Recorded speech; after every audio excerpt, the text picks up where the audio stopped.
Deep Blue by Jennifer Donnelly, a First Chapter Friday read aloud video with the Word Nerd. Summer is a great time for books about the ocean. This month I'll be reading 4 of them. The Last Mapmaker, Deep Blue, The Neptune Project, and my very own book, Breaking the Surface. Come back each week in June for one of these adventurous stories.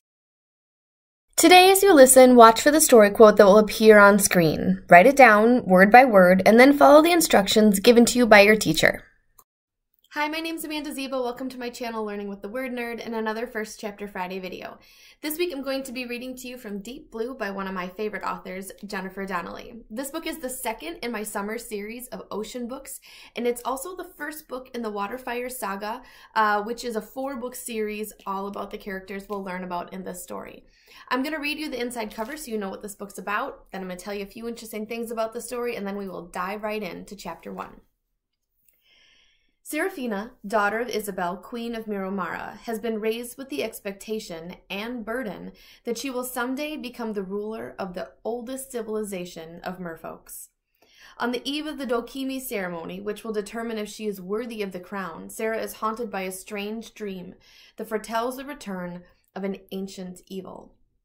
But her nightmare is forgotten the next day as she diligently practices her song spell, eagerly anticipates the reunion with her best friend Neela, and anxiously worries about Mahdi, the crown prince of Matali, and whether his feelings toward her and their future betrothal have changed. Most of all, she worries about not living up to her mother's hopes. The Dokimi precedes a dazzling display of majesty and might until a shocking turn of events interrupts it. An assassin's arrow wounds Queen Isabella. The realm falls into chaos, and Serafina's darkest premonitions are confirmed. Now she and Neela must embark on a quest to find the assassin's master and prevent a war between their mer nations. The search will lead them to other mermaid heroines scattered across the 6 seas.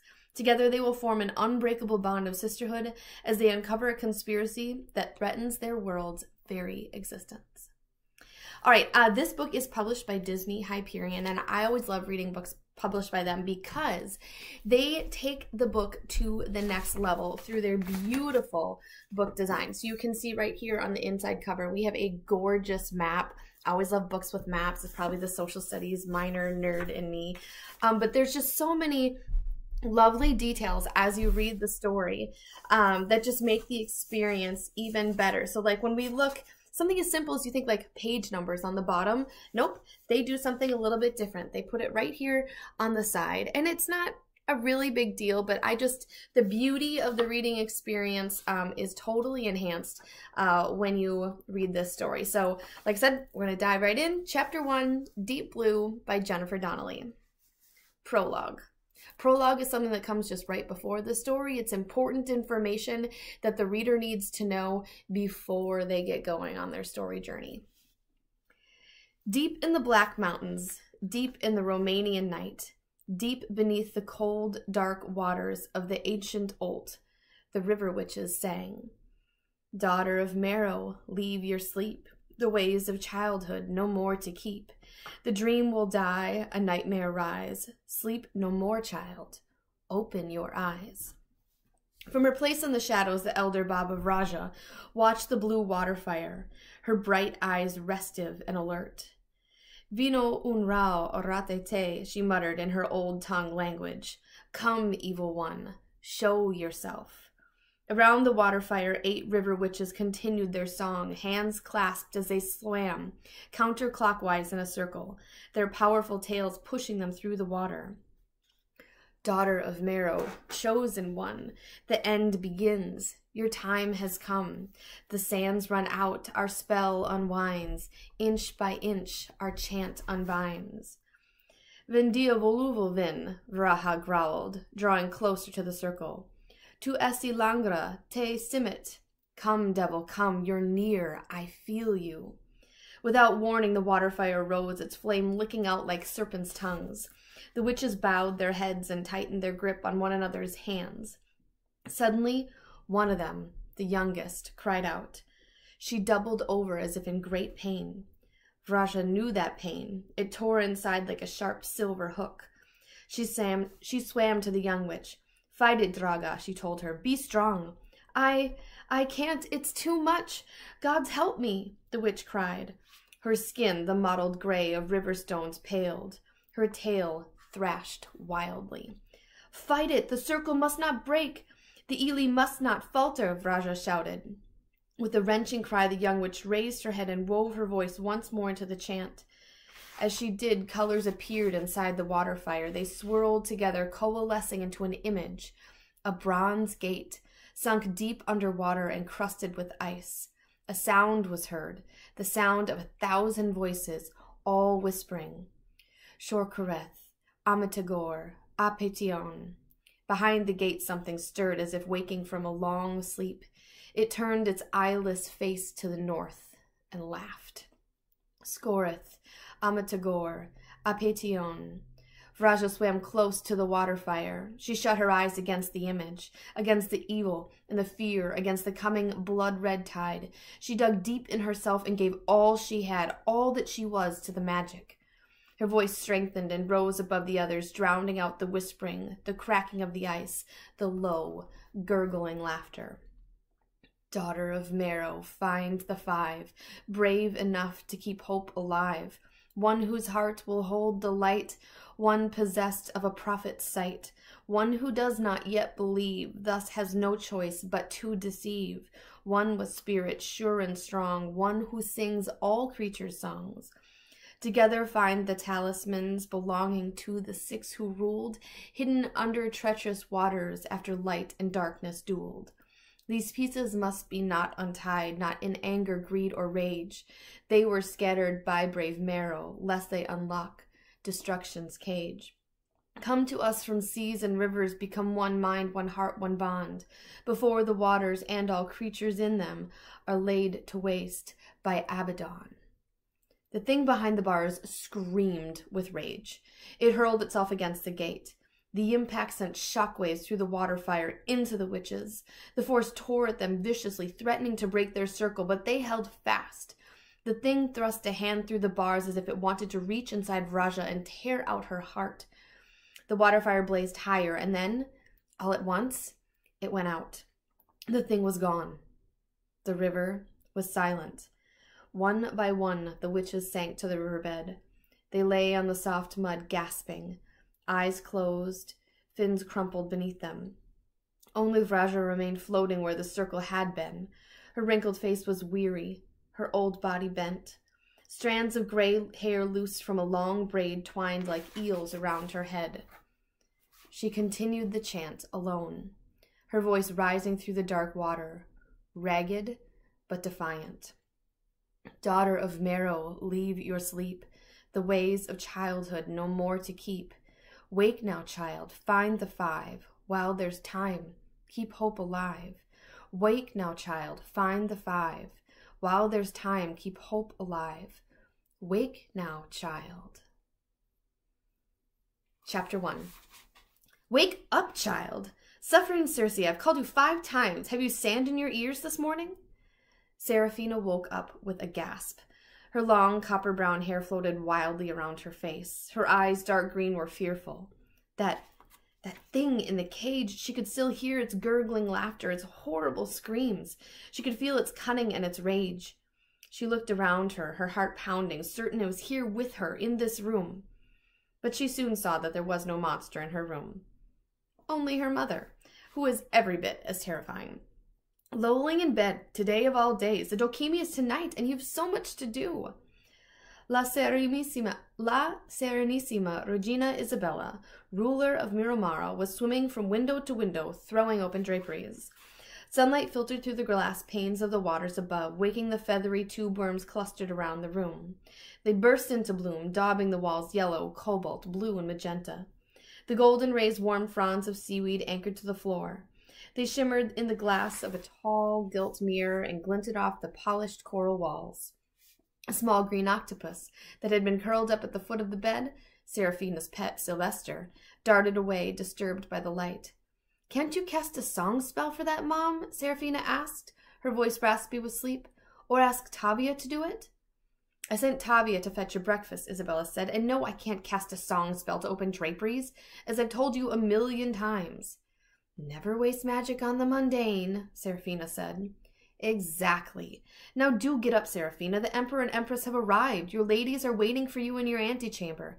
The Canta Magus is coming to rehearse your songspell, and here you'll lie as idle as a sponge, Isabella said. She batted a school of purple rasses away from a window and looked out of it. The sea is so calm today, I can see the sky. Let's hope no storm blows up to churn the waters. Mom, what are you doing here? Don't you have a realm to rule? Serafina asked, certain her mother had not come here to comment on the weather. Yes, I do, thank you, Isabella said tartly, but I've left Miramara to your uncle Valerio's capable hands for an hour.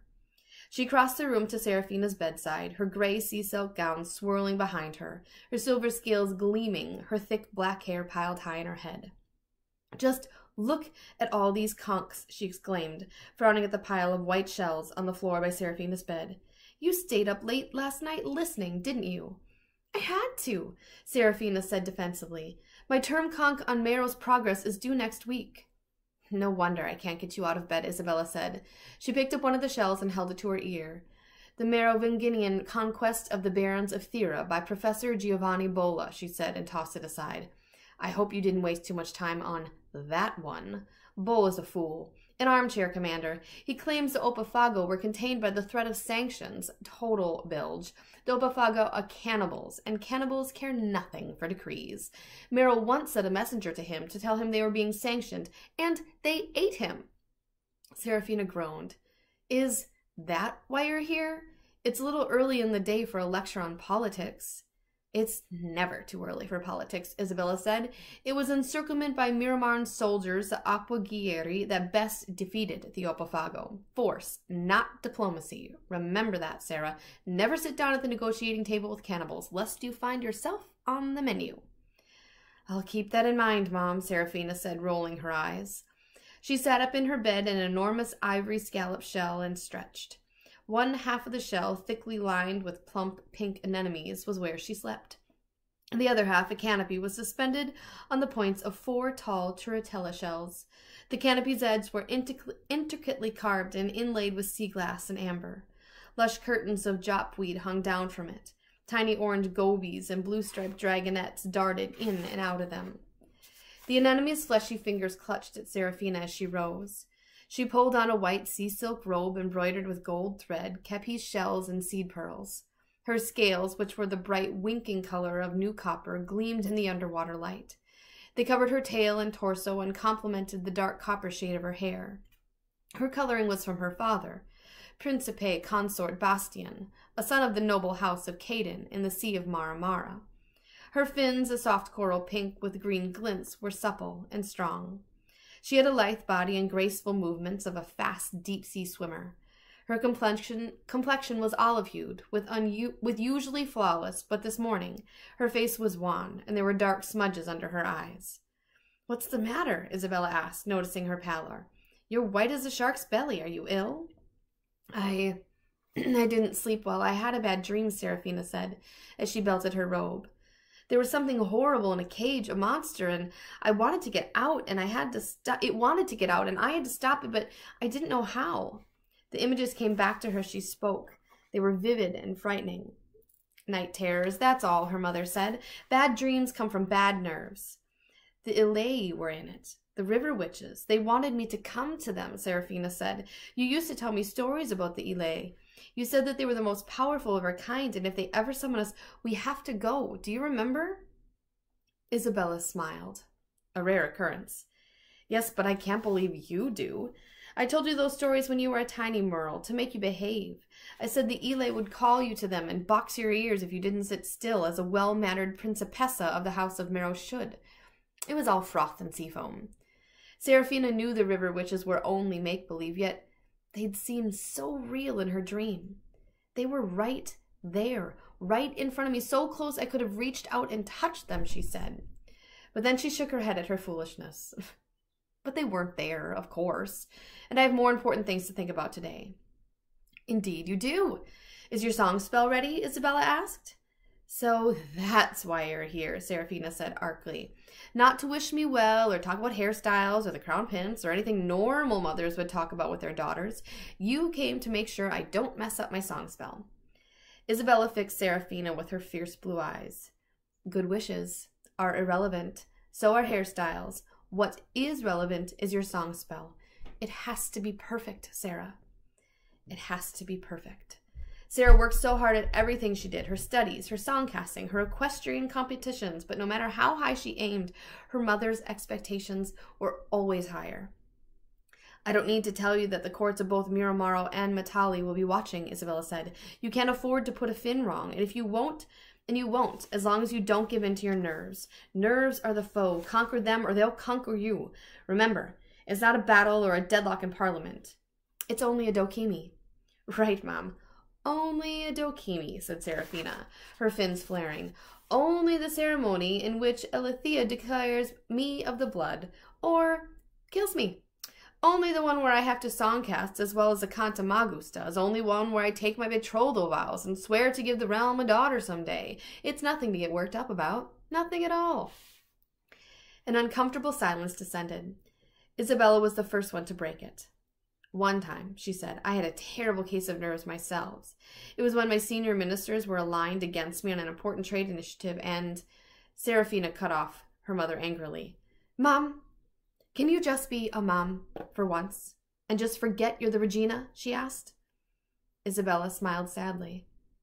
No, Sera, I can't. Her voice, usually brisk, had taken on a sorrowful note. Is something wrong? Serafina asked, suddenly worried. What is it? Did the Matalis arrive safely? She knew that outlawed bands often preyed upon travelers in lonely stretches of water. The worst of them, the predatory, were known to steal everything of value. Currency, jewelry, weapons, even the hippocamps the travelers rode. The Matalis are perfectly fine, Isabella said. They arrived last night. Tavia saw them. She says they're well but weary. Who wouldn't be? It's a long trip from the Indian Ocean to the Adriatic Sea. Serafina was relieved. It wasn't only the Crown Prince and his parents, the Emperor and Empress, who were in the Matalan traveling party, but also Nila, the Crown Prince's cousin. Nila was Serafina's very best friend, and she was longing to see her. Sera spent her day surrounded by people, yet she always felt lonely. She could never let her guard down around her court or her servants. Nila was the only one with whom she could really be herself. Did Desiderio ride out to welcome them, she asked. Isabella hesitated. Actually, your father went to meet them, she finally said. Why? I thought Des was supposed to go, said Serafina, confused. She knew her brother had been looking forward to greeting the Matalis. He and Mahdi, the Crown Prince, were old friends. Desiderio has been deployed to the western borders with 4 regiments of the Aquagieri, Isabella said bluntly. Serafina was stunned and frightened for her brother. What? She said. When? Late last night at your uncle's command. Valerio, Isabella's brother, was Miramiro's high commander. His authority was second only to her own. Why? Sera asked, alarmed. A regiment contained 3,000 Gieri. The threat at the western borders must be serious for her uncle to have sent so many soldiers. We received word of another raid on Aquabella, a village off the coast of Sardinia, Isabella said. How many were taken? Serafina asked, afraid of the answer. More than 2,000. Isabella turned away, but not before Serafina saw the unshed tears shimmering in her eyes. The raids had started a year ago. 6 Miramaran villages had been hit so far. No one knew why the villagers were being taken or where or who was behind the raids. It was as if they simply vanished. Were there any witnesses this time? Serafina asked. Do they know who did it? Isabella, composed now, turned back to look at her. We don't. I wish to the gods we did. Your brother thinks it's the Terragogs. The humans? It can't be. We have protective song spells against them. We've had them ever since the Mer were created, 4,000 years ago. They can't touch us. They've never been able to touch us, Serafina said. She shuddered to think of the consequences if humans ever learned how to break song spells. The Mer would be hauled out of the oceans by the thousands in brutal nets. They'd be bought and sold, confined in small tanks for the Gogs' amusement. Their numbers would be decimated like the tunas and the cods. No creature from land or sea was greedier than the treacherous Terragogs. Even the vicious Opfago only took what they could eat. The Gogs took everything. I don't think it's the humans, Isabella said. I told your brother so, but a large trawler was spotted in the waters close to Aquabella, and he's convinced it's involved. Your uncle believes Odalani is behind the raids, and that they're planning to attack Corella as well. So he sent the regiments as a show of strength. on our western border. This was sobering news. Anadolina, the realm of the Arctic mer, was an old enemy. It had waged war against Miramara and lost a century ago, and had simmered under the terms of the peace ever since. As you know, the Odolanians broke the Promontory 3 months ago, Isabella said. Your uncle thinks Admiral Colfin did it because he wished to derail your betrothal to the Metallian crown prince and offer his daughter Astrid to the Metallis instead. An alliance with Metalli is every bit as valuable to them as it is to us. Serafina was worried to hear of Odolania's scheming, and she was surprised and flattered that her mother was discussing it with her. Maybe we should postpone the Dokimi, she said. You could call a council of the 6 waters instead to caution Odolania. Emperor Bilal is already here. You'd only have to summon the president of Atlantica and the elder of kin and the queen of the freshwaters. Isabella's troubled expression changed to one of impatience, and Serafina knew she'd said the wrong thing. The Dokimi can't be postponed. The stability of our realm depends upon it. The moon is full and the tides are high. All preparations have been made. A delay could play right into Colfin's hands, Isabella said. Serafina, desperate to see approval in her mother's eyes, tried again. What if we sent another regiment to the western border, she asked. I listened to this conch last night. She quickly sorted through the shells on the floor. Here it is. Discourses on defense. It says that a show of force alone can be enough to deter an enemy that... Isabella cut her off. You can't learn to rule a realm by listening to conchs. But Mom, a show of force worked with the Opfago and the barons. You said so yourself 5 minutes ago. Yes, it did, but that was an entirely different situation. Cerulia was not under the threat of raids then, so Mero could afford to move her Guerri out from the city to the barons. As I hope you know by now, Sera, 6 regiments are currently garrisoned here in the capital. We've already sent 4 to the western border with Desiderio. If we send another, we leave ourselves with only 1. Yes, but what if the raiders who've been attacking other villages attack Cerulia instead, and we only have 1 regiment of Guerri left to defend ourselves and the Metallis? But we have your personal guard too, and the Jinkari, Serafina said, in her voice, like her hopes of impressing her mother were growing fainter. Isabella flapped a hand at her. Another 1,000 soldiers at most, not enough to mount an effective defense. Think, Serafina, think. Ruling is like playing chess. Danger comes from many directions, from a pawn as well as a queen. You must play the board, not the piece. You're only hours away from being declared heiress to the Miramaran throne. You must learn to think. I am thinking. Gods, Mom, why are you so hard on me? Serafina shouted. Because your enemies will be 1,000 times harder, Isabella shouted back. Another painful silence fell between the mother and daughter. It was broken by a frantic pounding. Enter, Isabella barked. The doors to Serafina's room swung open. A page, one of Valerio's, swam inside. He bowed to both mermaids and then addressed Isabella. My lord Valerio has sent me to fetch you to your staterooms, your grace. Why? There are reports of another raid. Isabella's hands clenched into fists. Tell your lord I'll be there momentarily. The page bowed and left the room. Serafina started toward her mother. I'll go with you, she said. Isabella shook her head. Ready yourself for tonight, she said tersely. It must go well. We desperately need this alliance with the Metalli now more than ever. Mom, please. But it was too late. Isabella had already swum out of Sera's bedchamber, and she was gone.